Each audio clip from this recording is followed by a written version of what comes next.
Welcome to C Anjali Jain classes, guys. Your buddy to make audit easy. So, in today's lecture, we will be starting with the topic that is communication of planned timing and scope of the audit. ठीक है, communication of planned scope and timing of the audit, इसको हम क्या करने वाले हैं आज के लेक्चर में डिस्कस, एंड यही अपना आज का एजेंडा है. Basically, as usual, we will gonna start with studying our study notes, handwritten one. So we are here. Yes, communicating. Sorry, communication regarding planned scope and timing of the audit. Communication regarding planned scope and timing of the audit में assist TCWG. TCWG को भी help करेगा and assist auditor, and auditor को भी क्या करेगा, help करेगा. Better understand consequence of the audit work, consequences of the auditors work. किस चीज में हेल्प करेगा कि जो जो काम ऑडिटर कर रहा है उसके वर्क को अंडरस्टैंड करने में हेल्प करेगा. Discuss issues of the risk, risk के इश्यूज को डिस्कशन करने में हेल्प करेगा टू टीसीडब्ल्यूजी. एंड मटीरियलिटी के कॉन्सेप्ट को देखने में हेल्प करेगा. मटीरियलिटी अगेन मैं आपको डिफिकल्ट टॉपिक्स में बता चुकी हूँ. I can show you.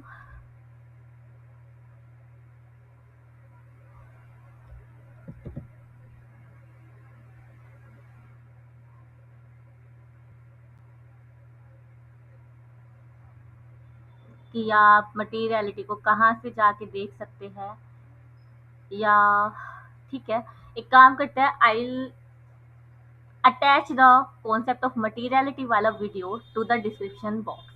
ठीक है, तो स्टार्टिंग से स्टार्ट करते हैं. Communication regarding plan scope and timing of the audit. इसमें क्या होगा, ये टीसीडब्ल्यूजी को भी हेल्प करेगा एंड ऑडिटर को भी हेल्प करेगा. टीसीडब्ल्यूजी को कैसे हेल्प करेगा कि ऑडिटर जो भी काम कर रहा है, जब भी उसको मीटिंग लेनी होगी तब भी उसको स्टेटस ऑफ वर्क बताना होगा, सब कुछ डिस्कशन हो जाएगा एंड बेटर क्लैरिटी आ जाएगी. फिर उसके बाद डिस्कस करेंगे हम इश्यूज ऑफ द रिस्क को, तो उससे एफआरपी में टीसीडब्ल्यूजी को हेल्प मिलेगा. FRP financial reporting process. And then concept of materiality को समझने में हेल्प मिलेगा.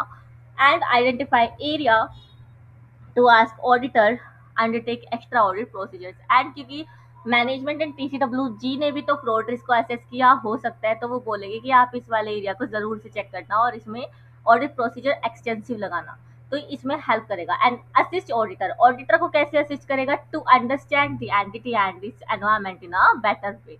क्योंकि हमने डिस्कशन विद टीसीडब्ल्यूजी में टू वे कम्युनिकेशन में भी देखा था कि two-way communication should be constructive and it will help the auditor in understanding the entity and its environment, including internal control relevant to the financial statement. हमने ये पढ़ा था, अगेन वही चीज इसमें लिखा है. और यही बेयर टेक्स्ट में 2 पॉइंट हमें बना के दिए, इसी को मैंने आपको फ्लो चार्ट फॉर्म में दिया था. अब यहाँ से पढ़ लेते हैं. Communication regarding the planned scope and timing of the audit में असिस्ट टीसीडब्ल्यूजी किस चीज में, to understand better the consequence of audit work, यही हमने लिखा था. फिर इसके बाद to discuss issues of risk and the concept of materiality with the auditor and to identify any area in which they may request auditor to undertake the additional procedures and assist auditor to understand the better the entity and its environment. So you can just refer this for memory purpose also. अब communication of the significant risk नहीं आएगा इसका नाम, इसमें आएगा communication of plan scope and timing of the audit. इसको मैं edit करके दे दूंगी. ओके, यहाँ पे बेसिकली क्या आएगा अभी कर देते हैं, क्योंकि मुझे तुम्हें देना भी तो है. Communication of plan scope and timing of the audit matters. ठीक है, मैटर डिस्कस करना है हमको. इसको मैं फोन को बड़ा कर देती हूँ.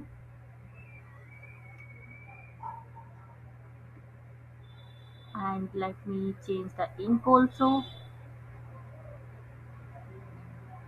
ये है, ठीक है, सिग्निफिकेंट रिस्क नहीं है.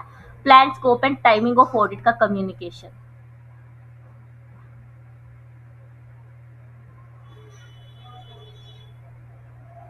Auditor should communicate risk to TCWG, TCWG को रिस्क के बारे में बताना चाहिए। तो communicating significant risk identified by the auditor helps those charged with governance understand those matters and why they require special audit consideration. Significant risk जो identify हुआ है उसको बताना चाहिए ऑडिटर को, किसको, टीसीडब्ल्यूजी को, सो दैट वो एड्रेस कर सके।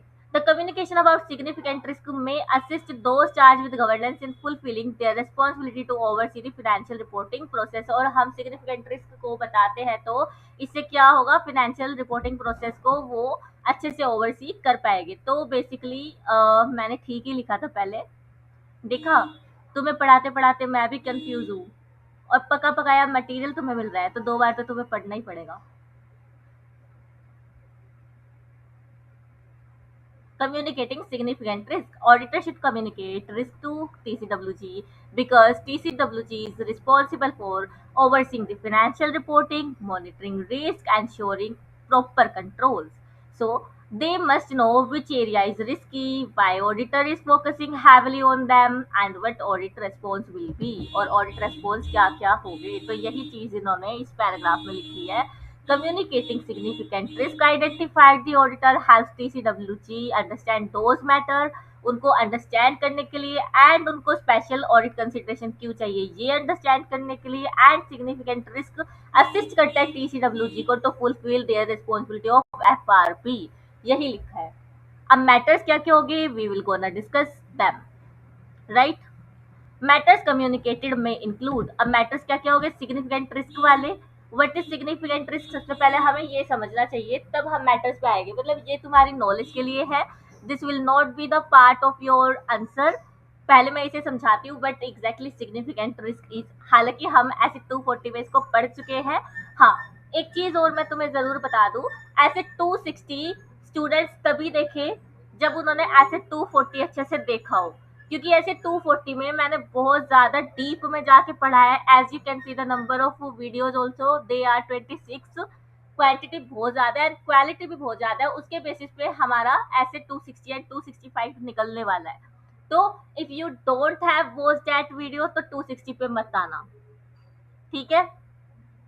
And this is applicable for both CA inter as well as CA final also, क्योंकि सीए फाइनल में भी डेडिकेटेड चैप्टर 2 में हमें ऐसे 260 पढ़ाया जाता है, right. What is significant risk? A risk requiring special audit attention, usually high chance of material misstatement। ऐसे एरियाज जिसको कि जिसमें कि चांसेस है मटेरियल मिसस्टेटमेंट के, फ्रॉड पॉसिबिलिटी है, complex account and unusual transaction है। अब ये चारों ही चीजें हम ऑलरेडी ऐसे 260 में 240 में डिस्कस कर चुके हैं। Still I will give you overview. Revenue recognition में क्या फ्रॉड होगा, सिग्निफिकेंट क्या है ये, क्यों, क्योंकि फ्रॉड रिस्क है, क्योंकि यहाँ पे हम अकाउंटिंग पॉलिसीज के साथ छेड़छाड़ कर सकते हैं। हम इंड AS 115 को वॉयलेट कर सकते हैं, या फिर AS 9 एंड AS 7 को क्या कर सकते हैं, वॉयलेट कर सकते हैं। इन्वेंट्री वैल्यूएशन मैनिपुलेशन पॉसिबल है, जैसे कि थेफ्ट का। फिर related party transaction, hidden transaction हो सकती है, कल्यूजन विद आरपीटी हो सकता है। Fair value estimate, high judgement involve लगता है फेयर वैल्यू एस्टिमेट्स में। गोइंग कंसर्न में बिजनेस सर्वाइवल इशू, राइट। तो इसलिए ये सिग्निफिकेंट है, और इन्हीं अकाउंट्स पे हम ज्यादा फोकस करते हैं। ये बात हम ऐसे 240 में भी कर चुके थे। अब मैटर्स क्या क्या हो गए ये हमें याद रखना है। We have to by heart them these all points, कि significant matters that need to be communicated to TCWG while the planned or scope and timing of the audit, right। तो पहला पॉइंट है, how auditor plans to address the significant wrong whether due to fraud or error। Auditor किस तरीके से plan करने वाला है responses to the ROMM, risk of significant ROMM से, ठीक है, ड्यू टू फ्रॉड और एरर। तो ऑडिटर एक्सप्लेन करेगा प्रोसीजर क्या परफॉर्म करने वाला है और इसको किस तरीके से हैंडल किया जाएगा, what procedure to be perform and how risk will be handled. For example, auditor will communicate plan responses, अगर ये रिस्क आता है तो हम इसको इस तरीके से डील करने वाले हैं। रिस्क क्या है, फिक्टिशियस सेल का है, और फिक्टिशियस सेल के लिए हम क्या ऑडिट प्रोसीजर्स लगाने वाले हैं, कस्टमर से कंफर्मेशन लेंगे, कट ऑफ टेस्टिंग करेंगे, सेल्स रिटर्न को एनालाइज करेंगे, एंड अगेन जेई टेस्टिंग करने वाले हैं। एंड हाँ, जेई टेस्टिंग मैं आपको ऐसे 240 में सिखा चुकी हूँ। जब जो चीज मैं ऐसे 240 में बहुत डीपली सिखा चुकी हूँ, तो उसको मैं रेप्लिकेट नहीं करना चाहूंगी ऐसे 260 में। That's why I am again and again saying please do watch SA 240 first and then jump to SA 260। ठीक है, क्योंकि जिन बच्चों ने अच्छे से देखा है ऐसे 240 को और फिर मैं इसको यहाँ पे वापस से एक्सप्लेन करूंगी, तो उन बच्चों का टाइम वेस्ट हो जाएगा, and I don't want that. How auditor plans to address the area of higher assessed ROMM. First point में हमने पढ़ा था कि सिग्निफिकेंट रोम, अब हम पढ़ रहे हैं हायर रोम। ठीक है, दोनों पॉइंट में फर्क है।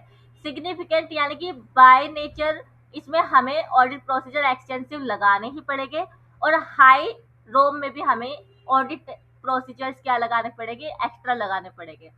सम एरियाज में not be significant risk but still have higher risk. कुछ एरियाज ऐसे हो गए जो सिग्निफिकेंट रिस्क तो नहीं है बट उसमें फ्रॉड के चांसेस बहुत ज्यादा हो सकते हैं।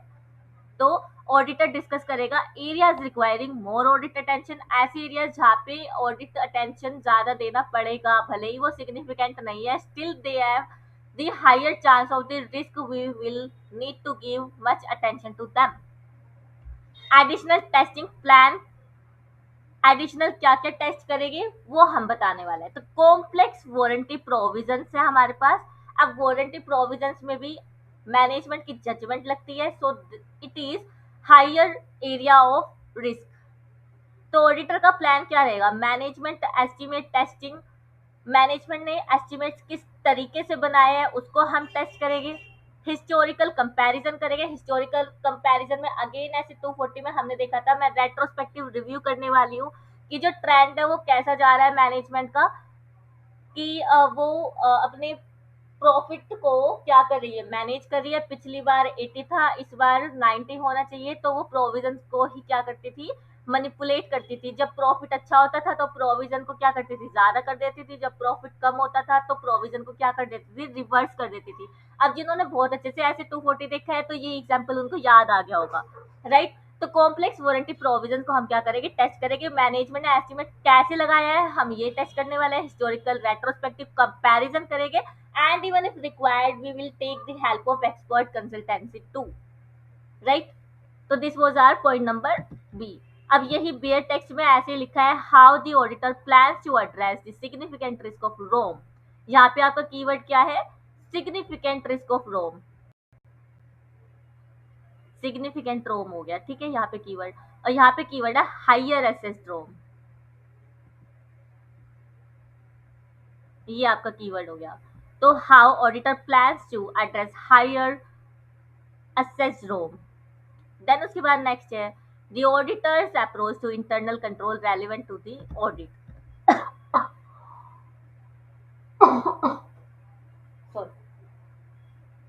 तो हम थे थर्ड पॉइंट पे, the auditor's approach to internal controls relevant to the audit. अब internal controls relevant to audit, again इसका मैंने एक सेपरेट वीडियो लिया हुआ है, वो मैं आपको डिस्क्रिप्शन बॉक्स में दे दूंगी। जो चीज़ मैं पहले पढ़ा चुकी हूँ उस पर हम दोबारा दोबारा टाइम नहीं लगाएंगे, वो वीडियो आप जाके रेफर कर लेना, मैं डिस्क्रिप्शन बॉक्स में आपको दे दूंगी। वहाँ पे मैंने प्रॉपर एग्जाम्पल लिए हैं कि ICs relevant to financial statement क्या होते हैं और ICs not relevant to financial statement क्या होते हैं, और स्टैट्यूटरी ऑडिटर की क्या ऑब्लिगेशन होती है आईसीज को लेके, वो उस पर्टिकुलर वीडियो में मैंने बहुत अच्छे से समझाया हुआ है। I will take the give you the link of that.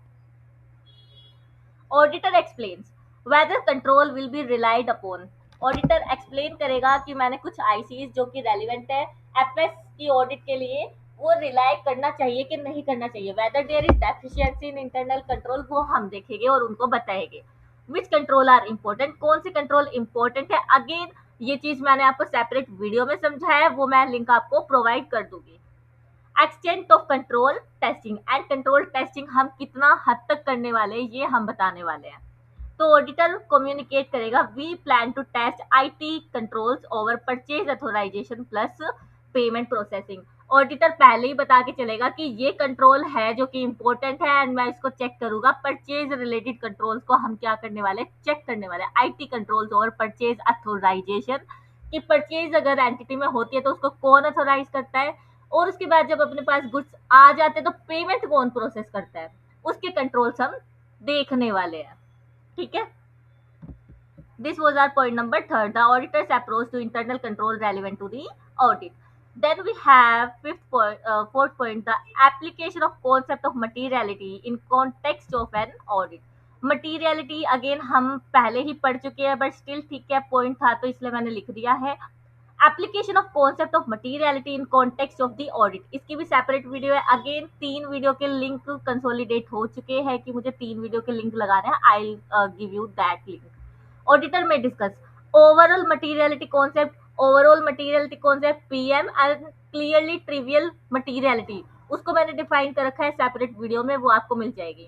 Overall materiality, sensitive areas कौन से होंगे एंड क्वालिटेटिव इंपॉर्टेंस क्या होती है वो देखेंगे. मतलब मटीरियलिटी में क्या होता है, एक थ्रेशोल्ड होती है, अगर वो क्रॉस हो गई तो हमको चेकिंग करनी पड़ती है. बट कुछ accounts and class of transaction ऐसी होती है जहाँ पे even if amount is not crossing the materiality still we check, तो उसको बोलते हैं क्वालिटेटिव इंपॉर्टेंस. तो वो भी मैंने उस वीडियो में समझा रखा है. I will give you.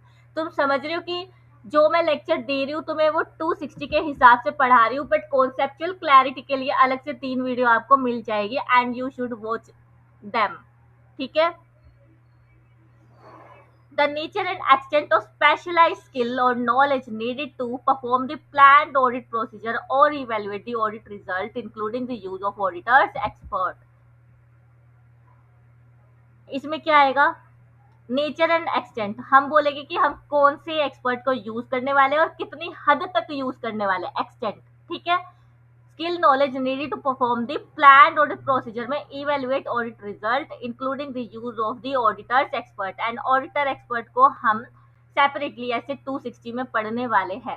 Sometimes audit requires valuation expert, actuary देखना पड़ता है हमें, ग्रेच्युटी प्रोविजंस वगैरह बना रखे होते हैं, आईटी स्पेशलिस्ट लेके आना पड़ता है, लीगल एक्सपर्ट लेके आना पड़ता है. तो जो जो एक्सपर्ट का हम यूज करने वाले हैं, हम पहले ही टीसीडब्ल्यूजी को इन्फॉर्म कर देंगे कि we will be using those experts, valuation expert, actuary, IT specialist, legal expert. ठीक है.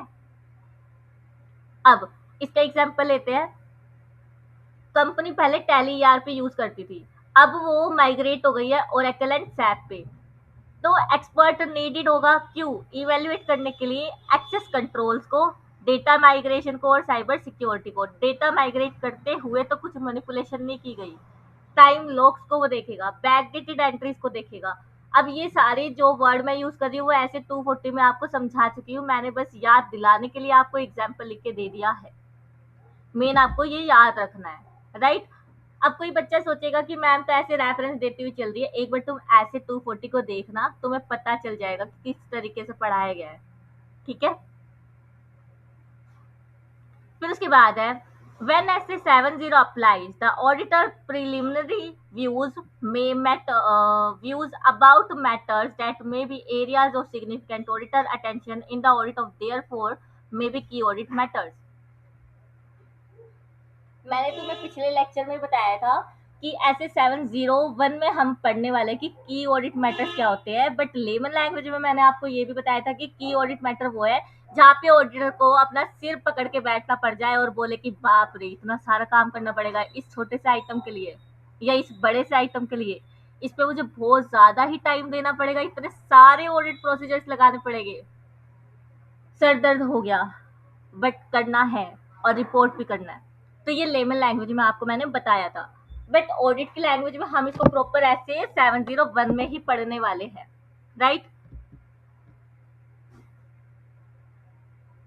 When SA 701 applies, the auditor's preliminary views about matters that may be areas of significant audit attention in audit, जैसे कि impairment testing, revenue recognition and litigation provision. ये example दे रही मैंने. अब क्योंकि मैंने आपको बोला कि एग्जाम्पल तो ऑलरेडी मैं आपको ऐसे 240 में दे चुकी थी, स्टिल मैंने आपको सारे एग्जाम्पल्स याद कराने की कोशिश की है, दिलाने की कोशिश की है कि क्या क्या होते थे.